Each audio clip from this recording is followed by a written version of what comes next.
الحمد لله نحمده ونستعينه ونستغفره ونؤمن به ونتوكل عليه ونعوذ بالله من شرور أنفسنا ومن سيئات أعمالنا من يهده الله فلا مضل له ومن يضلله فلا هادي له ونشهد أن لا إله إلا الله وحده لا شريك له ونشهد أن سيدنا ونبينا ومولانا محمدا عبده ورسوله صلى الله تعالى عليه وعلى آله وأصحابه وسلم تسليما كثيرا أما بعد فأعوذ بالله من الشيطان الرجيم بسم الله الرحمن الرحيم واعتصموا بحبل الله جميعا ولا تفرقوا واذكروا نعمة الله عليكم إذ كنتم أعداء فألف بين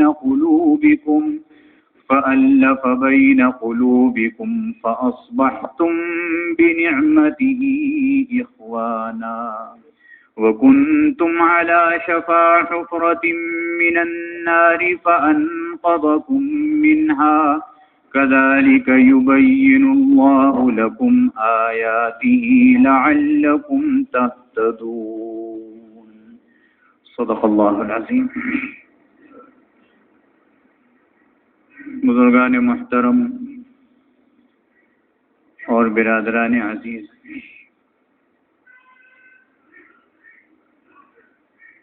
سورہ آل عمران میں تیسرے سپارے کے آخر میں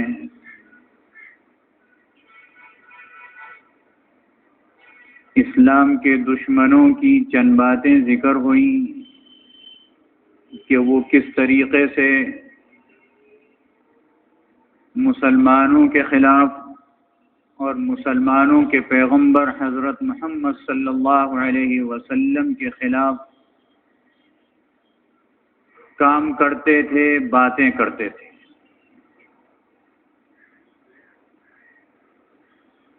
اور اللہ رب العزت نے یہ بات بتلائی کہ ان کا یہ طریقہ صرف اس لیے تھا کہ مسلمان دین اسلام سے برگشتہ ہو جائیں،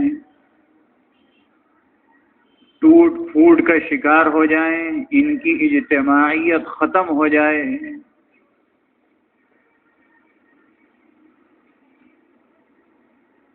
اور 5 حرفی ایک لفظ ہے، اس کو اگر ہم استعمال کریں تو مختصر ہے گمراہ ہو جائیں.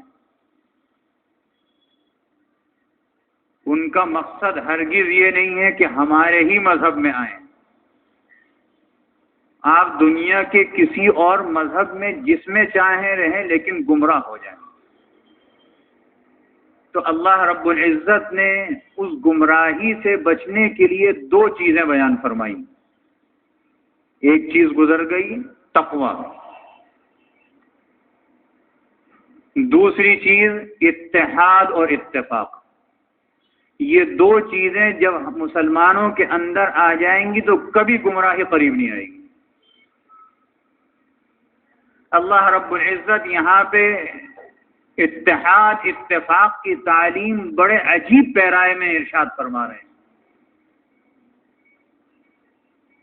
اور وہ پیرایا یہ اختیار کیا کہ وَاعْتَصِمُوا بِحَبْلِ اللَّهِ جَمِيعًا، تم سب مل کر اللہ کی رسی کو پکڑ لو.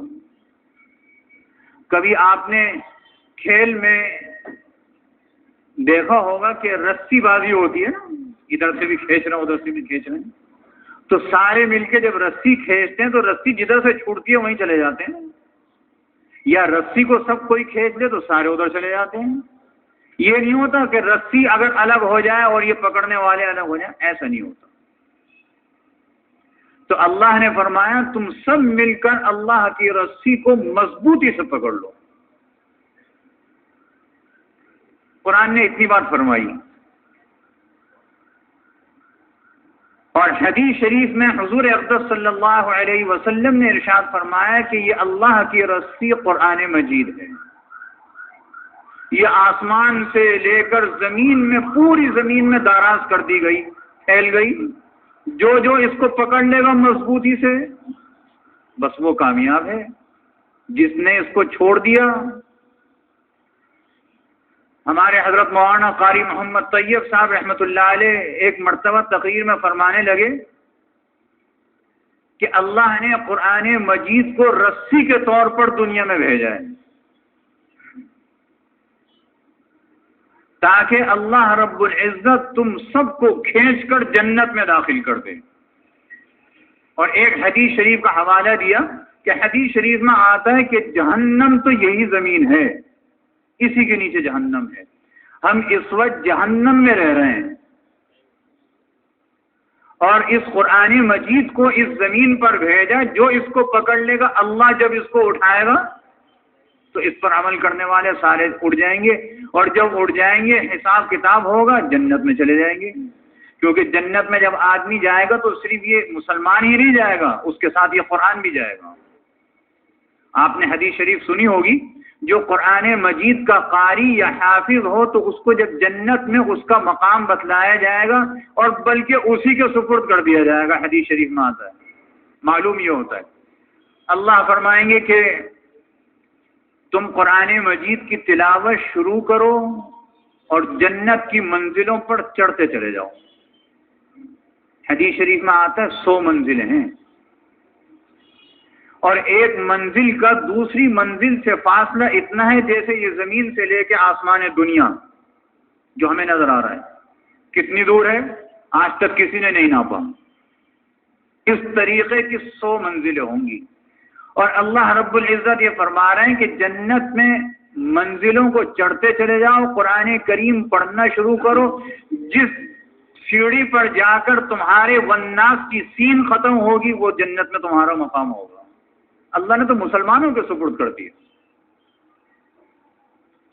یہ قرآن مجید اللہ کی رسی ہے، اور یہ رسی ایسی ہے کہ انتہائی مضبوط ہے، ٹوٹتی نہیں ہے. آج تک نہیں ٹوٹی، قیامت تک نہیں ٹوٹے گی. یہ تو ہو سکتا ہے کہ ہم رسی پکڑے ہوئے ہوں اور اپنی کمزوری، کاہلی، سستی، ناہنجاری کی وجہ سے رسی چھوڑ دیں. یہ ہو سکتا ہے. یہ نہیں ہو سکتا کہ ہم رسی پکڑے میں بیچ میں سے رسی ٹوٹ جائے، ہم جہنم میں ہی رہ جائیں. ایسا نہیں ہوگا. تو اس کو رسی فرمایا گیا. اور یہ ایسی چیز اللہ نے دی ہے کہ اس پر جو عمل کر لے. دیکھیے دنیا میں کتنے سارے نظام ہیں، انسانوں کے بنائے ہوئے نظام ہیں، اور انسانوں کے بنائے ہوئے جو نظام ہیں، اگر کوئی آدمی اپنا نظام بنایا ہوا دوسرے انسان کے اوپر تھوپے کہ تم نے ضرور اس پر عمل کرنا ہے، یہ ناقابل قبول ہے. کسی کا اتفاق نہیں ہوگا.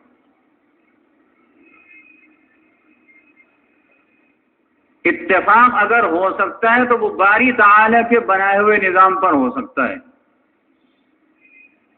اور کوئی بے عقل ہی ہوگا جو یہ کہے گا کہ جی ہم اس نظام پر چلنے کو تیار نہیں ہیں. یہ تو اپنی کوتاہی ہوئی، نظام میں کوئی کوتاہی نہیں. اللہ نے جو نظام دیا ہے اس کا اگر بالکل خالی ذہن ہو کر آدمی آنکھیں بند کر لے تو سب اقرار کرنے پر مجبور ہے اس سے بہتر کوئی نظام نہیں ہے. اللہ نے جو نظام دیا ہے اس نظاموں کے اندر شعبے ہیں. تجارت کا شعبہ الگ ہے، گھریلو شعبے الگ ہیں، ہر چیز. کوئی شعبہ ایسا نہیں ہے جو ناقص ہو، سب مکمل ہیں. اللہ رب العزت جو نظام دے رہے ہیں اس پہ کوئی اعتراض نہیں ہے. تو اللہ نے دعوت بھی اسی کی دی کہ اس نظام کو سختی سے پکڑ لو. اس نظام کو پکڑ لو گے، اس پر، اور پکڑنے کا مطلب یہ عامل بن جاؤ گے. اس پر جب عامل بن جاؤ گے تو تمہاری دنیا کی زندگی میں بھی کوئی خرابی نہیں آئے گی، اور آخرت کی خرابی کا تو سوال ہی نہیں ہے۔ تو اللہ نے دعوت دی واعتصموا بحبل اللہ جمیعا، تم سب مل کر اللہ کی رسی کو مضبوط پکڑ لو، ولا تفرقوا، اور آپس میں نہ اختلافی نہ کرو، تفرق بازی مت کرو، کیونکہ اللہ نے جو نظام دیا ہے وہ نظام ایسا ہے کہ اس میں تفریق نہیں ہو سکتی۔ یہ تو ہو سکتا ہے کہ کسی سے آپ پوچھیں بھئی اللہ کا جو نظام دیا ہوا ہے کیسا نظام ہے، تو یہودی یہ کہیں گے کہ جو توریت شریف میں آیا تھا ہم تو اس نظام کو مانتے ہیں، ہاں وہ بھی اللہ کا نا۔ نصارہ کہیں گے انجیل کو مانتے ہیں، توریت کو نہیں مانتے۔ اور مسلمانوں کی باری آئے گی تو مسلمان یہ کہیں گے کہ نہیں، توریت اپنے وقت پر بالکل درست تھی، آج بھی ہمیں اس سے انکار نہیں ہے، انجیل کا بھی انکار نہیں ہے، لیکن جب قرآن مجید اللہ نے جناب رسول اللہ صلی اللہ علیہ وسلم پر نازل فرمایا تو اللہ رب العزت نے اب زندگی گزارنے کے لیے یہ نظام دیا ہے، اس کے نظام کی موجودگی میں توریت کا نظام نہیں چل سکتا۔ اپنے وقت پر درست تھا، لیکن آج ہم اس کو اپنی زندگی میں نافذ کر لیں، اس کی اجازت نہیں ہے۔ اب یہی نظام چلے گا۔ یہ نظام نہ توریت کے مخالف ہے نہ انجیل کا مخالف ہے، یہ ان کی تصدیق کرتے ہوئے اپنا نظام چلاتا ہے۔ تو بات یہ معلوم ہوئی کہ اللہ رب العزت نے جو بنیادی چیزیں ہمیں آپ کو دی ہیں ان میں اختلاف نہیں ہو سکتا، ان میں اختلاف نہیں ہو سکتا۔ اگر ان میں اختلاف ہوگا تو پھر اس نظام پر نہیں چلے گا، اس نظام پر نہیں چلے گا تو تھوڑے دنوں کے بعد یہ دنیا سے نیست و نابود ہو جائے گا خود بخود۔ اور ایک وہ نظام ہے جو اللہ رب العزت نے اپنے رسول صلی اللہ علیہ وسلم کے ذریعے سے ان کے اقوال میں، ان کے ارشادات میں ہمیں دیا۔ قرآن مجید کہتا ہے کہ اس پر عمل کرو، تو کوئی آدمی یہ تو نہیں کہہ سکتا جب اللہ کی رسی قرآن ہے تو حدیث کو ماننے کی کیا ضرورت ہے، کیونکہ حدیث کے ماننے کا حکم قرآن نے بتلایا اور قرآن مجید کی تصدیق حدیث نے کی۔ حضور علیہ الصلوۃ والسلام بعض اوقات بات فرماتے ہیں، ایک بات ارشاد فرماتے ہیں، یہ میں اس لیے کہہ رہا ہوں کہ ایک گھر میں 4 بھائی ہیں، آپس میں فکر میں اختلاف ہو سکتا ہے، فکر کا اختلاف بنیادی نہیں ہوا کرتا، فکر بنیادی نہیں ہوتی، یہ اصل بنیاد سے ہٹ کر ہے۔ مثال کے طور پر ایک واقعہ بیان کرتا ہوں حضور علیہ الصلوۃ والسلام کا۔ غالباً بنو قریظہ جنہوں نے غزوہ خندق کے موقع پر دغا کی تھی، مسلمانوں سے معاہدہ تھا، معاہدے کی خلاف ورزی کی تھی، یہ خندق ختم ہوئی، احزاب ختم ہوئی، کافر سب چلے گئے، تو حضور علیہ الصلوۃ والسلام کو اللہ نے کہا بھائی پہلے ان کا خاتمہ کریں۔ حضور علیہ الصلوۃ والسلام نے اعلان فرمایا اللہ کا حکم آیا ہے، چلو۔ اب میں تم سے کہتا ہوں کہ دیکھو کہ نماز وہاں پر پہنچ کر پڑھنی ہے عصر کی، ان کے محلے میں جب پہنچ جائیں گے وہاں نماز پڑھیں گے چل کے، تاکہ جلد سے جلد چلو۔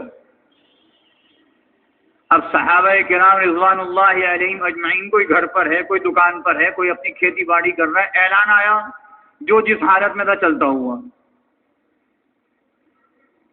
یہ صحابہ کرام درجہ بدرجہ سب اللہ کے رسول کے تربیت یافتہ ہیں، راستے میں جا رہے ہیں، عصر کا وقت بالکل اخیر ہو رہا ہے نا، بعض صحابہ کرام نے نماز پڑھ لی کھڑے ہو کے عصر کی، تو یہ تو وقت ختم ہو جائے گا، قضا ہو جائے گی۔ دوسرے بعض صحابہ ہیں وہ فرماتے ہیں کہ حضور علیہ الصلوۃ والسلام کا ارشاد یاد نہیں، آپ نے فرمایا تھا وہیں نماز پڑھنی ہے چل کے۔ انہوں نے کہا بھائی نماز قضا ہو رہی ہے، یہ مطلب نہیں ہے اس کا، اس کا مطلب یہ ہے کہ تم اتنی جلدی چلو کہ نماز وہاں پڑھو، لیکن راستے میں قضا ہونے لگے تو انہوں نے نماز پڑھ لی. بعض صحابہ ہیں انہوں نے وہیں پہنچ کر پڑھی، مغرب کا وقت داخل ہو گیا تھا. دونوں نے قضیہ رکھا جناب رسول اللہ صلی اللہ علیہ وسلم کی خدمت میں کہ انہوں نے راستے میں پڑھ لی، ہم نے یہاں پر آ کے پڑھی، آپ کا یہ ارشاد تھا. آپ نے دونوں کی باتیں سنی، سننے کے بعد اپنی خاموشی سے دونوں کی تصدیق کر دی، تو انہوں نے جو کرا وہ بھی صحیح کرا، تم نے بھی صحیح کرا. یہ ہے بات کی گہرائی. اب آپ دیکھیے، جن صحابہ کرام نے راستے میں نماز پڑھی تھی وہ بات کی گہرائی تک پہنچے کہ بھئی حضور علیہ الصلوۃ والسلام کے ارشاد کا مطلب یہ تھا کہ جلد سے جلد چلو، کہ اتنا جلدی چلو کہ عصر کا وقت ختم ہونے سے پہلے ہم ان کے محلے میں پہنچ جائیں، وہاں نماز پڑھ لیں گے. لیکن ہمیں دیر ہو گئی، ہم راستے میں ہیں، نماز کا وقت قضا ہو رہا ہے، تو لہذا پہلے اللہ کا جو حق ہے وہ ادا کر دو. کیا فوراً چلنے کو تیار ہے؟ اور وہ صحابہ کرام جنہوں نے وہاں پہنچ کر نماز پڑھی ان کی بھی غلطی نہیں ہے، انہوں نے ظاہر پر عمل کر لیا. انہوں نے کہا حضور نے فرمایا تھا وہیں پہنچ کے پڑھنی ہے، یہ نہیں فرمایا تھا قضا ہو جائے راستے میں پڑھو کچھ کرو. دونوں کی بات صحیح ہے. دیکھیے یہ بنیادی اختلاف نہیں ہے، یہ بنیادی اختلاف نہیں ہے. ہمارے ہاں احتجاج ہو رہا ہو آئی چندری گڑھ روڈ پر اور ہمیں جانا ہو شاہین کمپلیکس، تو ہم کہیں گے تو بیچ میں بیٹھے ہوئے ہیں، جب تک یہ نہیں ہٹیں گے ہم نہیں جائیں گے. اور دوسرا آدمی کہتا ہے نہیں ادھر سے ادھر چلو، پھر یہ روڈ سے ہو کے پھر مڑ کے چلے جائیں گے، پہنچ وہ بھی شاہین کمپلیکس جائے گا. تو دونوں کی بات غلط نہیں ہے. ایک آدمی ذرا سستی کر رہا ہے، وہ کہہ رہا ہے جب ہٹیں گے چلے جاؤں گا. ایک آدمی کہہ رہا ہے نہیں ابھی چلو، عزیمت پر عمل کر رہا ہے. یہ بنیادی اختلاف نہیں ہے، یہ شریعت میں ممنوع نہیں ہے، ذہن میں رکھیے گا. حضور علیہ الصلوۃ والسلام کو نماز پڑھتے ہوئے دیکھا. ایک زمانہ وہ تھا حضور علیہ الصلوۃ والسلام کا رفع دین فرماتے تھے. جن صحابہ کرام نے اس وقت کی نماز دیکھی اور چلے گئے، دوسرے علاقوں سے آئے تھے چلے گئے، پھر دوبارہ آنے کی نوبت نہیں آئی. انہوں نے جس طریقے سے نماز پڑھتے ہوئے دیکھا آج تک ان کے ہی طریقے پر ان کو دیکھنے والے ان کی بات پہنچی جن کے پاس وہ عمل کر رہے ہیں. بالکل ٹھیک ہے، درست ہے. اور وہ صحابہ کرام جنہوں نے وہ وقت بھی دیکھا تھا رفع دین کرنے کا اور آخر میں دیکھا کہ آپ رفع دین نہیں فرماتے، انہوں نے آخر وقت کو ترجیحی ہونے کا بس آپ نے چھوڑ دیا تھا، ہم نہیں. خلفائے راشدین رفع دین نہیں کرتے تھے، تو ٹھیک ہے یہ بھی صحیح ہے. انہوں نے رفع دین کرتے ہوئے دیکھا رفع دین کر رہے ہیں، وہ بھی صحیح ہے. حضور علیہ الصلوۃ والسلام نے رفع دین کو نہ حرام فرمایا نہ کرنے کو حرام فرمایا. دونوں طریقے حضور علیہ السلام جو ثابت ہیں، بنیادی اختلاف نہیں ہے. کوئی اگر رفع دین کر رہا ہے جو نہیں کر رہا، دونوں درست ہیں، بنیادی اختلاف نہیں ہے. ہاں یہ کب ناپسندیدہ ہوگا کہ ہم رفع دین کرنے والے ہوں گے میاں یہ تو ہے ہی نہیں، جائز ہی نہیں ہے، حرام ہے، جھگڑا کریں، ناپسندیدہ ہو جائے گا. رفع دین کرنے والا نہ رفع دین کرنے والے کو کہ بھیا یہ تو کہاں ثابت ہے، یہ اس سے تو نماز ہی نہیں ہوتی، تم جس طرح نماز پڑھتے ہو، یہ ناپسندیدہ ہے. پھر یہ غلط ہو جائے گا اختلاف. اور اتفاق ہے آج کا جمعہ ایسے وقت پہ آیا اور اس جمعے میں یہ آیت آئی. تازہ مثال آپ کو دوں، سپریم کورٹ میں مقدمہ چلا ہے آرمی چیف کا، بنیادی اختلاف نہیں تھا. قانون پاکستان کے الفاظ کی تشریح ایک نے ایک سمجھی، دوسرے نے دوسرے سمجھی. جس نے ایک تشریح سمجھی وہ ایک چیز کی شرح کر رہا ہے، جس نے دوسری سمجھی وہ دوسری چیز کی کر رہا ہے. آپ یہ کہیں کہ بنیادی اختلاف ہے، کہہ کے تو دکھلاؤ. بنیادی اختلاف نہیں ہے. اور بھائی یہ جو جتنے جھگڑے ہوئے 3-4 دن میں، ایک بات اور کہہ دوں، لوگ کہتے ہیں مولوی آپس میں جھگڑتے ہیں. کیوں؟ یہ مولوی تھے جتنے تھے سپریم کورٹ میں، یہ مولوی تو نہیں تھے. کیسی کیسی باتیں کریں اور اس بات پر کیسے کیسے جملے کسے گئے، حتیٰ کہ اپنے ملک کے باشندے ہونے پر بھی قدغن لگ گئی. مولوی نہیں تھے یہ نا اتفاقی ہے، ہو گئی، اختلاف ہو گیا، بنیادی چیز پر اختلاف نہیں تھا. اس سے پتہ چلا کہ ویسے ہی کوئی فکر میں اختلاف ہو جائے تو شریعت نے اس کو مستحسن قرار دیا. اس سے راہیں کھلتی ہیں علم کی. بنیاد میں اختلاف ہوگا، راہیں مسدود ہو جائیں گی، ختم ہو جائیں گی. اور اللہ نے اس کو ناپسندیدہ ولا تفرقوا، تفرق بازی مت کرو. واذکروا، اور یاد کرو نعمت اللہ علیکم، کہ تمہارے اوپر نعمتیں ہوئیں اللہ رب العزت کی. اذ کنتم اعداء، ایک وقت ایسا تھا کہ آپس میں ایک دوسرے کے دشمن تھے، شکل دیکھنا روا نہیں تھی. یہ قرآن مجید کی جب آیت نازل ہوئی تو قبیلہ اوس اور قبیلہ خزرج کے لوگ اپنے زمانہ جاہلیت میں ایک دوسرے کی شکل نہیں دیکھتے تھے. ایک مجلس میں بیٹھے دوسرے قبیلے کا آدمی آگے تو اس کو مار کے بھگا دیتے تھے یا خود اٹھ کے چلے جاتے تھے. اتنی نفرت تھی. اور بعد میں جب اسلام آیا تو انہی خاندانوں کے انہی قبیلوں کے لوگ مسلمان ہو گئے تو ہاتھ میں ہاتھ ڈال کے چلے جا رہے ہیں. اذ کنتم اعداء، ایک وقت وہ تھا کہ تمہارے اندر اتنی عداوت تھی. فألف بین قلوبکم، اللہ رب العزت نے تمہارے دلوں میں الفت محبت ڈال دی. فاصبحتم بنعمتہ اخوانا، پھر تم اس محبت ڈالنے کے بعد ہو گئے جیسے بھائی بھائی ہوتا ہے. یہ برکت کس کی تھی؟ اسلام کی. بنیادی چیز ہے، بنیاد پر سب متفق رہیں گے برکت رہے گی. بنیاد سے سب ہٹ جائیں گے، نا اتفاقی آ جائے گی، برکت ختم ہو جائے گی. وَكُنْتُمْ عَلَى شَفَا حُفْرَةٍ مِّنَ النَّارِ، اور تم تو جہنم کے کنارے پر تھے. فَأَنْقَذَكُم مِّنْهَا، پھر تمہیں اس کنارے سے کھینچ لیا.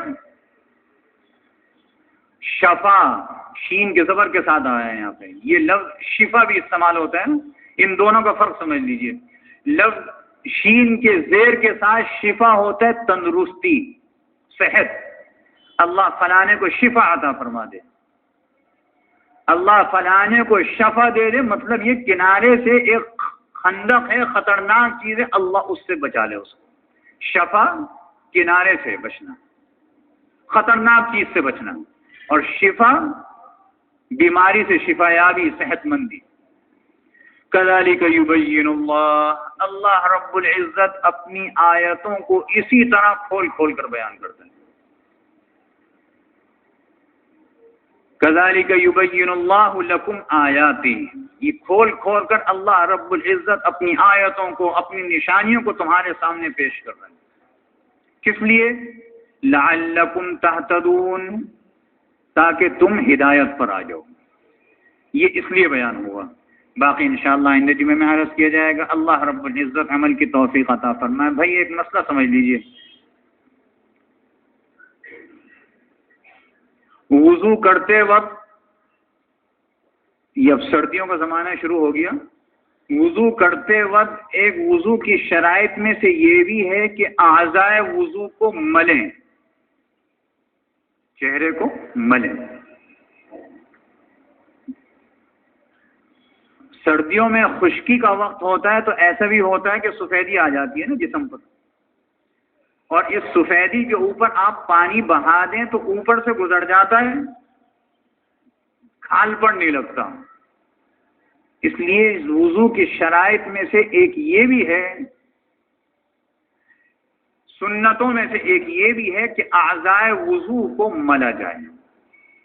اس سے ایک فائدہ یہ ہوتا ہے کہ اعضائے وضو کو جب ملتے ہیں تو پانی جو ہے کھال تک پہنچ جاتا ہے، خشکی جو ہوتی ہے وہ دور ہو جاتی ہے.